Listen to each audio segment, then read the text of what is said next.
ఆయన లేడు ఇక్కడ, లేదు చెప్పండి. అంటే ఏంటి ప్రాబ్లం ఏంటి?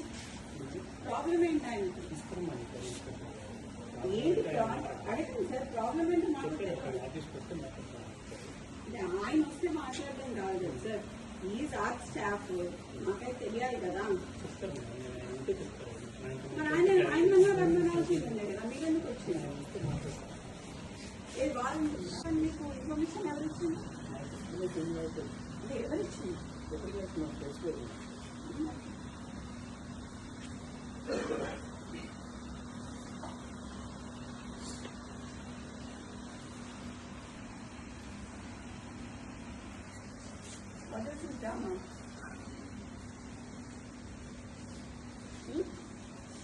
మూల మీద మనుషులను పెట్టడం మాకు లేదా? మీలాగా చెప్పేటోళ్ళు టాటస్ మూలల్లో చేతి తీసేసి తిరుగుడు ఏంటి? దేనికి? ఆయన ఏం చేసిండని?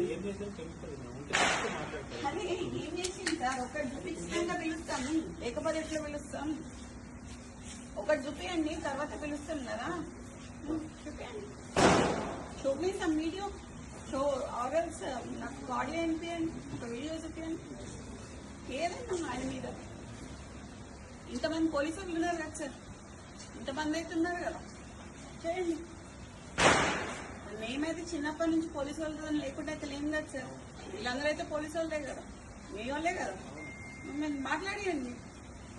మరి ఈడ పోలీసు వాళ్ళని పెట్టుకోండు, రాత్రి 2 గంటలకి వాని అపార్ట్మెంట్ పోలీసు వాళ్ళని పెట్టుడు, చేసింగ్లు చేసుడు, ఏంది? ఏడుంటున్నాం సార్? కాంగ్రెస్ గవర్నమెంట్ ఉంటున్నామా లేకపోతే వేరే గవర్నమెంట్ ఉంటున్నామా? ఎట్లా కనిపిస్తున్నాం సార్? చూసి వస్తాం. లేదు, you have come to my house, come to నా ఇంటికి. నువ్వు మఫ్తీలు వచ్చినావు ఇక్కడికి, మఫ్తీలు వచ్చి నేను మీరు అని పిలుస్తున్నా. ఇంకా నేను ఇంకా నువ్వు అని పిలవాలి. నిన్ను యూనిఫామ్ వేసుకొని వస్తే మీరు అని పిలుస్తా. మఫ్తీలు వచ్చినాం కాబట్టి నేను అయినా మీరు అని పిలుస్తాం మిమ్మల్ని. నాకు మీరు ఇట్లా మాట్లాడుతున్నారు కదా, నేను అట్లా మాట్లాడలేను సార్. ఈ మూల మీద మనుషులను పెట్టుడు, ఆ మూల మీద మనుషులను పెట్టుడు కరెక్ట్ కాదు. అది ఎందుకు పిలుస్తున్నారో అడగండి, నేను అప్పుడు పిలుస్తావా అని. పిలవండి, మీకు ఫోన్ చేయండి, నేను ఉంటా ఇక్కడ. ఇంతసేపైనా పర్లేదు, ఉంటా సార్. చేరియండి, 2 చైర్లు ఇవ్వండి సార్, కూడా ఇవ్వండి.